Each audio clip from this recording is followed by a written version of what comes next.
Well, good morning to all of you. So glad to see you on this Memorial Day weekend. It's good to have a crowd gathered together, and hope it's been a good weekend for you as far as family and friends that you've had in your homes. Let me ask this question. How many of you have been to the state of Montana? See a show of hands. Well, a good number of you. That's great. I made the trip many years ago to preach for a men's conference, and it's going to be way up in the Rockies north, up at the Canadian border. So I flew in, then it's a long drive. Rode with another preacher. We're traveling for hours and hours, it seemed, through nothing. Beautiful country, but still, I'm looking for a place you can get a refreshment. Found a little country store. And when I got there, I'm sizing up real quickly. I'm not in a good city coffee shop. One pot of coffee, so there's not going to be bold and light, and you don't want to say the word latte in this joint. So anyway, I'm fine. I'm fixing my cup of coffee, but my companion, though, he goes up to the lady behind the counter, and he says, do you have decaf coffee? And she says, either drink it like a man or don't drink it at all. Now, I'm thinking, Montana men and women, you don't want to mess with them. They're tough. And I drank the coffee just like it was. I didn't even ask for the sugar or cream. I just drank it. Listen, there's a life lesson there, I'm thinking, and that is this. Sometimes you just need to do it right or don't do it at all, whatever the thing is that you're doing. You know, that really does capture what Jesus says to the church, say to the church of Pergamum. I want you to be the church and do what the church is supposed to do or don't do it at all. That's a good way of capturing an uncompromising church. That's who Pergamum is, an uncompromising church. Our text is Revelation chapter 2, verses 12 through 17, as Jesus speaks to this church. Before he does, let me first describe to you Pergamum. The city of Pergamum is located in Asia Minor. Today we call it the modern country of Turkey, on the west side. And if you look on your map, it's about 40 miles north of Smyrna. And this time we're not on the coast like Ephesus and Smyrna. They were seaport towns doing business with shipping and fishing. No, we're 15 miles off the coast. So now we're talking about an inland city in a valley. Pergamum was famous as an education center. It would be the equivalent of our modern day university town. You know what that's like, a town that its primary industry is the colleges and universities. That was Pergamum. So Pergamum is a place just like Athens, where Athens had its Greek philosophers who taught their schools. Pergamum had its Turkish philosophers, and they taught their schools. To give you an idea of what important area this was as far as education, it had the second largest library in the world at that time. Now, Alexandria, Egypt, which is another education center, another university city, Alexandria had the largest collection of books. This had the second largest. They estimate about 200,000 volumes of books. Ancient times, that's a big library. Another interesting tidbit about Pergamum is parchment. You know, back in the days when Egypt was producing papyri, paper that was made out of plants, reeds, Pergamum came along and they produced parchment, sheepskin. It was more durable, lasted longer, cost more, but it was a value worthwhile spending in. And the name parchment comes from the word Pergamum. That's what they were famous for. Now, in addition to these kind of things, Pergamum was also a heavy area as far as pagan temples. They were just loaded with pagan temples. Let me also mention this, because I'm not sure what slides are up here, but I have mentioned the Acropolis. The Acropolis is a higher city. That's a city that's up high. You've got your main city down in the valley, but you've got a smaller version of the city up high on a mountain, safely guarded like a fortress. They had one of the most impressive Acropolis because they put up there their most important buildings, the ones you wanted the most secure, public buildings, civil, government, as well as temples. And so archaeologists have been uncovering what's up there and putting it together. Now, it's 1,300 feet off the valley floor. So if you stand up there and you're looking at what they're showing you up there, it's an impressive view, not just the stones, but then what's beyond the stones.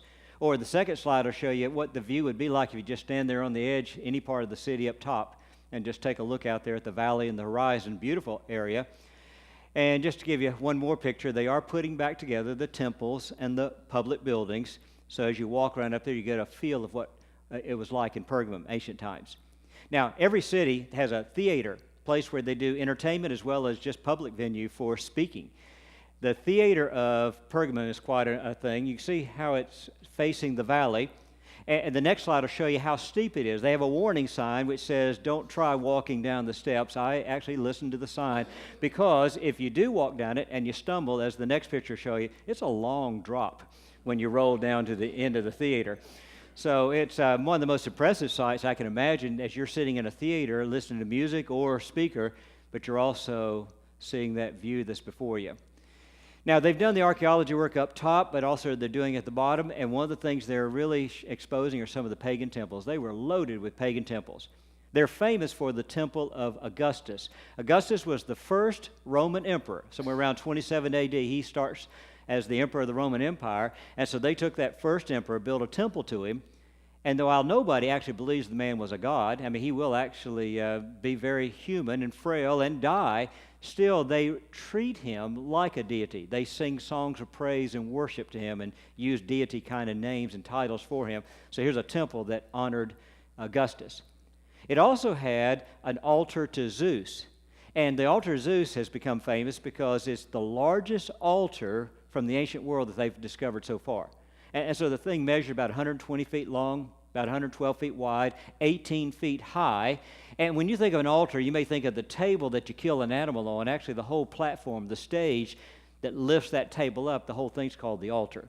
And thus all the rituals took place up high so the audience could watch the priest do what he's doing. Well, this one was the biggest one we found so far. Now, if you're looking at the picture, all you see is a few stones left. A German archaeologist came and took the whole thing apart, and if you want to see it today, you got to go to the Museum of Pergamum in Berlin, and there you'll see that, plus a whole host of Turkish stuff.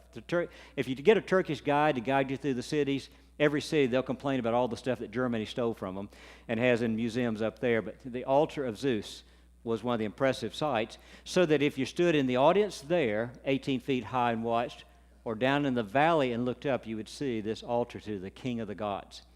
They had a bunch of other temples. So, for example, Dionysius, the god of grapes, wine, harvest, and lots of festivals that involve drinking and drunkenness. Likewise, they had the goddess Athena, who is the goddess of victory. One I found interesting was down in the valley. This temple they didn't put up high to protect it. They put it down in the valley. It was for the god Asclepius.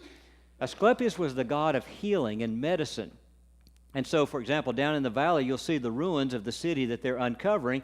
And as you go through the ruins, you'll come to the temple of Asclepius, where they had a medical college. If you wanted to be a doctor or a nurse in those ancient times in this section of the world, you came to Pergamum, because this was the university town, and this is where doctors got their training. And so you see, for example, the theater in the background that was for the doctors and the students and such, as they had their lessons and entertainment, such as that. Also, this was where you came to be treated. This was a university hospital, if you will, except the hospital part, at least for the patients, was located underground. And they had no electric lighting as you go down. Oh, I had a picture there I skipped, so I'll go back to that one. The symbol of Asclepius, go back to that. Asclepius' symbol is the serpent. And if you've seen the medical symbol, the serpent on the pole, that's old. And Asclepius' symbol, you'll see the serpent all over the place as you run to the grounds of the hospital and the medical school. Now, the medical patients, they put them underground. And underground, you got your chambers where they put the sick, and that's where you would stay while you're recovering. Now, think about recovering under there. There's no lighting then or today. You got to take your phone out and use that if you want to wander through, like I did, just to see what's down there. And while it's fascinating to see it, I kept thinking, you come here so you can live. It's like a place they bring you to die. It's really dark and dismal, but that's one of their best medical treatments. If your country doctor couldn't help you, you brought them to Pergamum. Pergamum is noted for a lot of things, but mainly towards the education level, toward the skills and the arts that people develop. That was Pergamum. So a different kind of city from Ephesus and Smyrna. Now, as far as the church of Pergamum, we know hardly anything at all. We just have this one passage in Revelation, that's it. And then in church history, nothing significant at all. So what we're going to know about the church of Pergamum is from these few verses 12 through 17. So let me tell you about the message that Jesus speaks to the church of Pergamum. Starts in verse 12, and he does what he always does in all 7 messages. First, identifies to whom he's speaking, and then who is it that's doing the talking. So to the angel of the church of Pergamum. And then he describes himself this way. I'm the one that has the sharp, double-edged sword. Now, every time Jesus describes himself with some creative phrase, You watch the message. He'll work that into the message at some point. So watch for that sword to show up later. Now he's ready to talk to the church. What's he want to say to them? Well, it's good news and bad news. Here's the good news. Your church is a faithful church. You're practicing faithfulness to Christ. And then he gives a context. In a very ungodly culture, you're remaining faithful to Christ. Now look how he describes that in verse 13. He says, I know where you live, where Satan has his throne. And yet you remain true to my name. Now notice this. They're living in a place, he says, Satan has a throne there. A little bit later he says, that's the city where Satan lives. You know, when I'm thinking about that, back in that ancient time when Christianity is still just starting out, we're still a minority. Everywhere we go, we're a minority. You could have said that about any city in the Roman Empire, that city has a majority that's under the influence of something that's anti-Christian, anti-God. But he singles out this one city, Pergamum, and says, you're the city where Satan sits on a throne. Makes you wonder what was going on at Pergamum. Now, as we try to figure it out, because he didn't tell us, we just have to use our imagination, I think first of some of those temples they had there, as that might be the trigger for saying that's where Satan lives and has a throne. Take, for example, the temple to Augustus, the first Roman emperor. You're talking about the most powerful man in the world. He rules the world empire, and so maybe that's the idea of where Satan sits on the throne. Or how about the altar of Zeus, the king of the gods? That's as high as the gods get in the Roman pantheon, and here's the altar, the great altar up on the mountain to the king of the gods. I could see that as the Satan's throne. How about Asclepius, though? The serpent, the symbol of medicine, but that was a symbol of Satan back in the Old Testament, the serpent, and you can see once again that could trigger this phrase where Satan lives and has a throne. Maybe it's just the whole collection, that whole smorgasbord of pagan temples and deities and idols all pulled together in this one location, put up high on that great mountain. Maybe it's all of it together. I don't know, but you get the idea. This is going to be a place where it's going to be difficult to be a church. Because if you're going to be a church in Pergamum, you're going to put up with a culture that's very anti-God, at least the God of the Scriptures, very anti-Jesus Christ, and that's really contrary to the teachings and the values of our Scriptures. This city is not going to appreciate having a church there.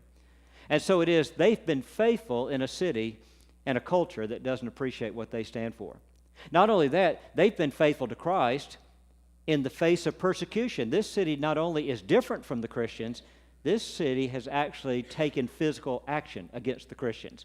And so he continues in verse 13. He says, you've been faithful to my name, you've remained true, and you did not renounce your faith in me, not even in the days of Antipas, my faithful witness, the one who was put to death in your city where Satan lives.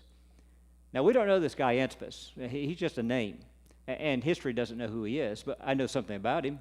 He must have been a good, strong Christian who stood up for the name of Christ, and they took him and they killed him. He's a martyr. Jesus calls him my faithful witness. I like that phrase, my faithful witness, because I want you to remember, the book of Revelation uses that word witness, testimony, all the way through the book. It's the Greek word martyria. Martyria is the word from which we get the English word martyr. We think of the ones who died for their faith as Christians as martyrs, but the word meant they were witnesses. They stood up and testified to their faith in Jesus Christ, and it cost them their life because they got killed for doing it. That's why they're called the martyrs, the witnesses who were willing to die for the message of Christ. Well, Stephen was our first Christian martyr on record, book of Acts. Others along the way, here's another man that's been named for us, Antipas. Now, folks, this is a dangerous city to be in if you want to be a church, right? Because you've got a culture that's very strongly opposed to what we stand for as the church, and you've got a deadly threat by living in this city. Tough place to be the church. Well, that's the church of Pergamum. Now, you know, imagine what it would be like to be the minority in a country. You know, Christians, we're not accustomed to that, not in this country anyway, but we've got churches in the rest of the world that can identify with Pergamum. Think of churches in India where you've got the Hindu majority that's 90-something%, and then Christianity is just a piece of that percentage left over. Think of an all-Muslim country where the Muslims are the dominant, Christianity is the small piece. And especially think of a country like that where they don't particularly care for the West, because West Christianity, that's identical to them, and thus every statement that's made that sounds like it's anti-Muslim or anti-Muhammad, they take it out on somebody, the church that's in that land. You see, it's tough to be the church when you're a small minority and you're in a majority that is strongly opposed to what you stand for. That's the church of Pergamum. So Jesus commends this church. You're a good, strong, faithful church. You have been true to my name. You have not renounced my faith. Even when you saw someone get killed, you still remain true to me. That's a good church. Good model for us. Now, it's not all good news, though. There is some bad news here. And the bad news is the compromise. Compromise with the world. Here's what he says in verse 14. I do have a few things against you. You have some there. Now, I like that because most of the church is doing it okay. They're doing it right. They're doing what church ought to do. But there are some who are not. You have some there who are taking a different approach. They're following the teachings of Balaam. Now he throws a name at you that you're supposed to know if you know your Old Testament. That's one of the most famous characters from the Old Testament, most famous villains from the Old Testament. Go back to the days of Moses, when Moses took the people out of Egypt in the Exodus, led them across the wilderness for 40 years on the way to the Promised Land, but while they're moving slowly through the wilderness, they came to the land of Moab. That's where we run into Balaam. Now, Balaam's a prophet of Moab. He's not an Israelite. He's not part of the Exodus. Moab's where he lives. Not sure what his faith is. Not sure what his religion is. Doesn't matter. He's the number one prophet there. And King Balak wants to hire him to come and put a curse on the Israelites to weaken them, perhaps even destroy them, because he feels they're a threat to his nation. Now, Balaam's inclined to do it. So God speaks to him directly and tells him, do not say a word against these people. They're my people. That should be the end of the story. It's not. Because the king will continue to send messengers to Balaam and offer him more money. And the money keeps rising more and more and more till finally it reaches a high enough point. He gets on a donkey, he's ready to go. You see, you get the money right, get the price right, and he'll disobey what God told him to do, and he'll do what he wants to do to get the profit. Now, there's another story about Balaam that's lesser known, and that is a little bit later down the road. He gets some young girls. We're not told where he gets them from. Could have bought them from their fathers. Fathers sometimes would sell children to keep the family alive. Could have bought them from the fathers. Could have gotten orphan girls. Could have bought them at a slave market. But he'll bring young, attractive pagan girls and sell them to the Hebrew men as wives. Now, Moses made it very clear you don't marry outside your faith. Don't marry outside of the faith in Jehovah God. That was the rule. But I tell you, let a guy see an attractive young girl that's available for the right price, and he might let the price guide him. And Balaam, of course, is willing to make a profit off of anything. Are you sizing up Balaam, a man that's after gain, after profit? That's what he becomes famous for. He's a symbol of that. So in the New Testament, 2 Peter chapter 2, verse 15, Peter describes some of the preachers and teachers that were roaming through the churches of that period, the 60s. He says, you got some preachers will come to your church, preach about anything that you want them to preach as long as you pay them. You believe in something, they don't have to believe it, they'll preach it as long as you pay them. And if you got some things you don't want to hear them preach against, they won't preach against it as long as you pay them. They'll preach whatever you want as long as you got the money. They'll do it because they're after the gain. So notice how he describes them. They're just like Balaam, going after the wages of wickedness. As long as there's a gain, a profit to be made, I'll do it, even if it's wrong. Jude's got the same story going on in Jude verse 11, talking about these same guys. And he says they're making the same error that Balaam did, rushing after profit. You see, what he's describing here at this church is, you got some people at your church, you're a lot like Balaam. And that is, if there's a gain to be made, if there's a profit, I'll do it, even if it's wrong. You know, that's the question we sometimes ask, what's your price to do? And then we name something that's terrible. What would somebody have to pay you for you to do this or do that? It's kind of like that's an old TV murder mystery kind of thing. You want somebody to kill someone, you kill your wife, for example, and how much do I have to pay you? I wouldn't kill anybody. What if I gave you $100,000? Nope. What if I gave you $1 million? Got to stop and think about that. Just do one thing, I get $1 million. That's a plot of a lot of shows, right? Is somebody who's willing, if the price is right, they're willing to do something they believe is wrong. Balaam symbolizes that, willing to do something if there's a gain to be made in it. Apparently, there's some people in the church of Pergamum who are thinking about the gains here. They're thinking about what I can profit from. Now, what's the issue going on? Here's what he says in that verse 14. He says, they're following the teachings of Balaam, who taught Balak to entice the Israelites. And he gives two examples that go way back: to eat food sacrificed to idols and commit sexual immorality. Now, those are just symbols of the kind of problems that really God's people dealt with in the Old Testament age and now in the New Testament age with the Roman Empire.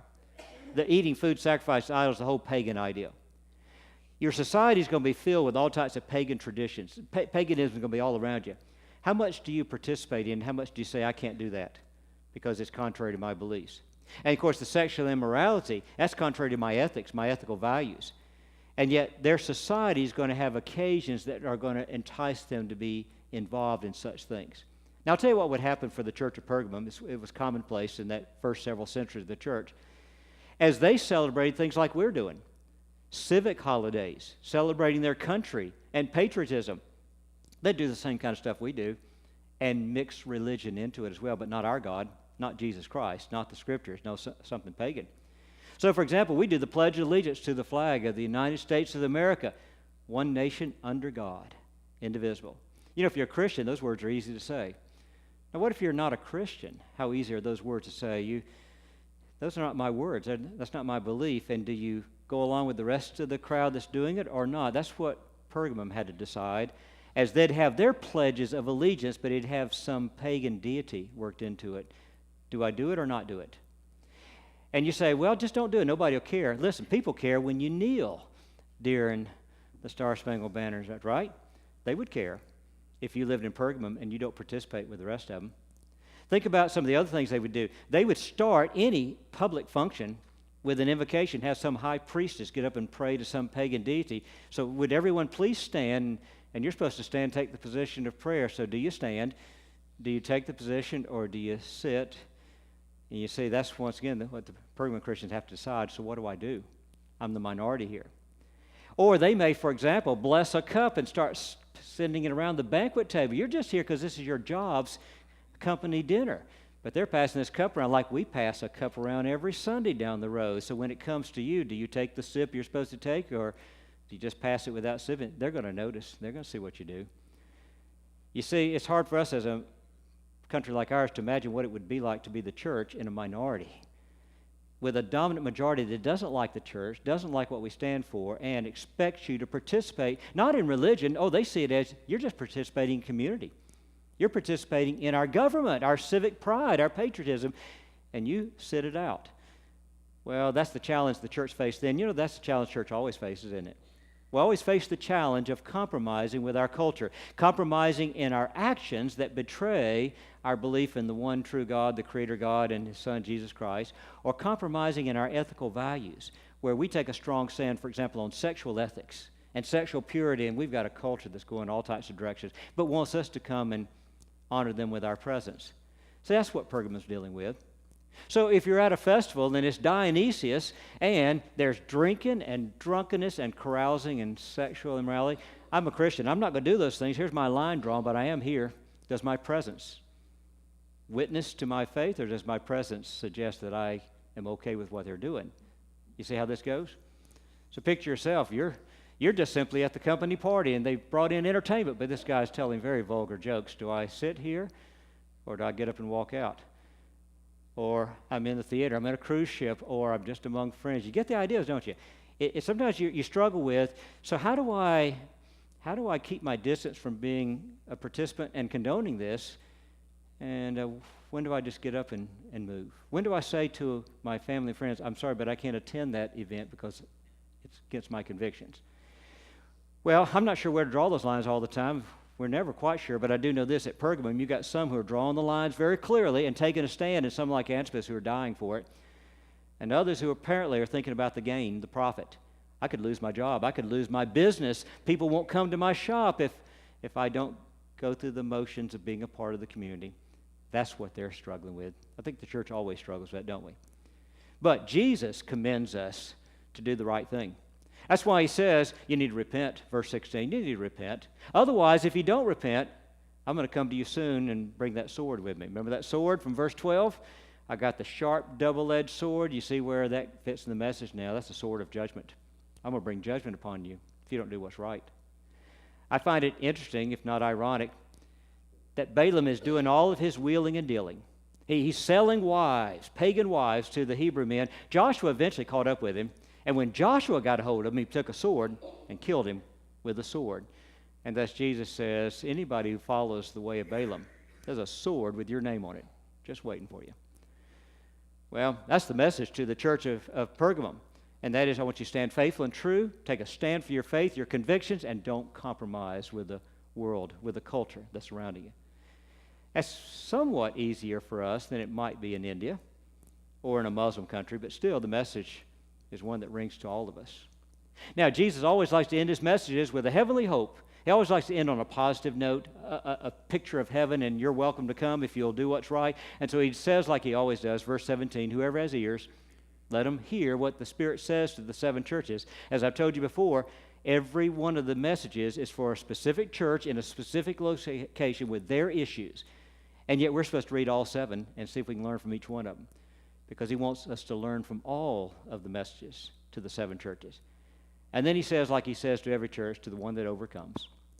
To the one who faces whatever troubles are ahead of you, whatever opposition, whatever challenges, and you come through faithful and true, and you take your stand for Christ, and you don't compromise with this world, to the one who overcomes, I've got something good waiting for you in heaven.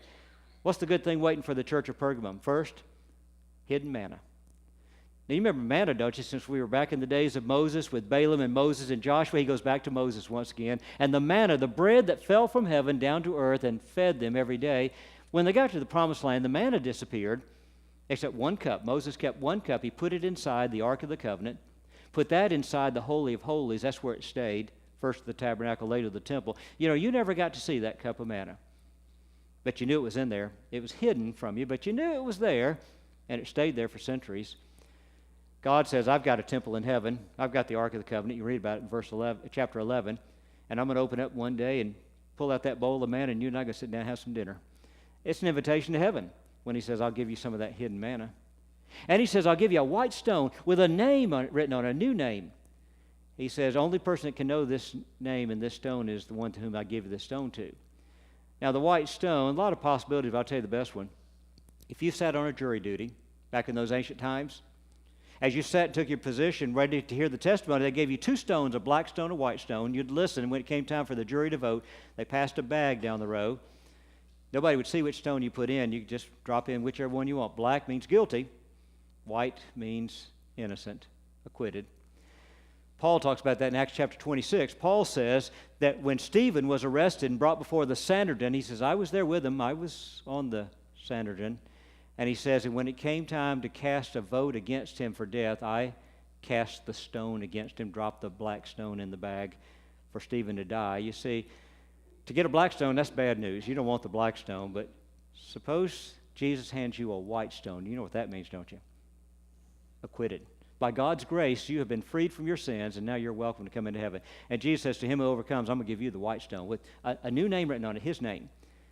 And the only person that can know this name and know this stone is the one I give it to. God's grace gives it to whoever he wants, and it's yours. And so it is the church of Pergamum is being encouraged to be strong and faithful and true.